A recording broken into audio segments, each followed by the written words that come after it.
Hello friends, welcome to smile talk paramedical channel.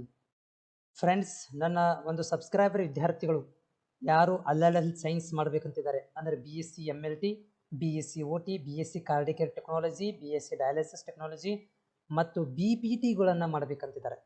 So ಅಂಥ ವಿದ್ಯಾರ್ಥಿಗಳು ಈಗ ಫುಲ್ ಕನ್ಫ್ಯೂಷನಲ್ಲಿರೋದು. ಸರ್, ನಾವು ಈಗಾಗಲೇ KCET ಎಕ್ಸಾಮ್ ಬರೆದಿದ್ದೀವಿ, ಅಪ್ಲಿಕೇಶನ್ ಕೂಡ ಹಾಕಿದ್ದೀವಿ, ನಾವೇನು ಮಾಡಬೇಕೀಗ ಅಂತ ಕೇಳ್ತಾ ಇದ್ದೀರಿ. ನಾವೇನು ಮಾಡಬೇಕು ಅಂತ ನಿಮ್ಮ ಪ್ರಶ್ನೆ.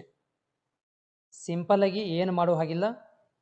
ನಿಮ್ಮಗಳಿಗೆ ಯಾರು BSc MLT, BSc OT, BSc anaesthesia, BSc dialysis, BSc cardiac technology ಹಾಗೂ ಫಿಸಿಯೋಥೆರಪಿ ಕೋರ್ಸ್ಗಳನ್ನು ಮಾಡಬೇಕಂತಿದ್ದೀರಿ, ನೆಕ್ಸ್ಟ್ ಮುಂದಿನ ಆದೇಶದವರೆಗೆ ಕಾಯಬೇಕು. ಕೆಇದಿಂದ ಮುಂದಿನ ಆದೇಶದವರೆಗೆ ನೀವು ಕಾಯಬೇಕಾಗತ್ತೆ. ಕೆಇದವರು ನಿಮಗೆ ಸಪ್ರೇಟಾಗಿ ಅಪ್ಲಿಕೇಶನ್ಗಳನ್ನು ಕೊಡ್ತಾರೆ.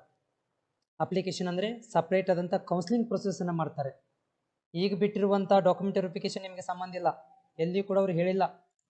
ಈಗ ಬಿಟ್ಟಿರೋದು CET, BSc nursing, engineering, architecture, agriculture ಅಂಥ ವಿದ್ಯಾರ್ಥಿಗಳಿಗೆ ಬಿಟ್ಟಿರುವಂಥ ಕೌನ್ಸಿಲಿಂಗ್ ಪ್ರೊಸೆಸ್ ಇದು.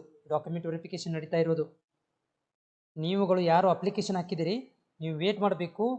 ಕೆಇದಿಂದ ನೆಕ್ಸ್ಟ್ ಒಂದು ನೋಟಿಫಿಕೇಶನ್ ಬರೋವರೆಗೆ ಏನಂತ ಬರಬೇಕು, HS ಮತ್ತು BPT BPO ವಿದ್ಯಾರ್ಥಿಗಳಿಗೆ ಕೌನ್ಸಿಲಿಂಗ್ ಪ್ರಕ್ರಿಯೆಯನ್ನು ಆರಂಭಿಸುವ ಬಗ್ಗೆ ಅಂತ ಒಂದು ನೋಟಿಫಿಕೇಶನ್ ಬರೋ ತನಕನೂ ನೀವು ಕಾಯಬೇಕಾಗತ್ತೆ. ಉದಾಹರಣೆಗೆ ಯಾವ ರೀತಿಯಾಗಿರುತ್ತೆ ತೋರಿಸ್ತೀನಿ ನೋಡ್ರಿ. ಒಂದು ಹೋದ ವರ್ಷದ ಯಾವ ರೀತಿಯಾಗಿತ್ತು ಅಂತ ಈ ರೀತಿ ಬರಬೇಕು. BSc HS ಈ ಥರ ನೋಡಿ, ಈ ಥರ ಇದೆಲ್ಲ ಇದೆ.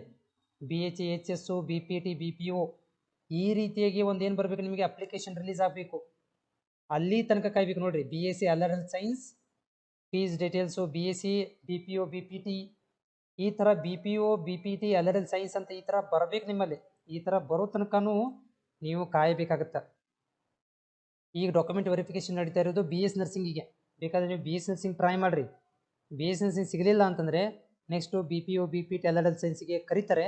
ಆವಾಗ ನೀವು ಮತ್ತೆ ಏನು ಮಾಡ್ಬೋದು ಅಂದರೆ ಡಾಕ್ಯುಮೆಂಟ್ ವೆರಿಫಿಕೇಶನ್ ಮಾಡಿಕೊಂಡು, ಅಥವಾ ಇದೇ ಡಾಕ್ಯುಮೆಂಟ್ ವೆರಿಫಿಕೇಷನಲ್ಲಿ ಏನು ಮಾಡ್ತಾರೆ ಅಂತಂದರೆ ನಿಮಗೆ ರ್ಯಾಂಕ್ ನಂಬರ್ಗಳನ್ನು ಬೇರೆ ಕೊಟ್ಟು ಕೌನ್ಸಿಲಿಂಗ್ ಮಾಡಲಿಕ್ಕೆ, ಆಪ್ಷನ್ ಎಂಟ್ರಿ ಮಾಡಲಿಕ್ಕೆ ಕೊಡಬಹುದು. ಅಲ್ಲಿ ತನಕ ಕಾಯಬೇಕು. ಅದ್ರ ಜೊತೆಗೆ ನಾನು ಲೈವಲ್ಲಿ ಈವ್ನಿಂಗ್ ಟೈಮಲ್ಲಿ ಲೈವಲ್ಲಿ ಬಂದಿರ್ತೇನೆ.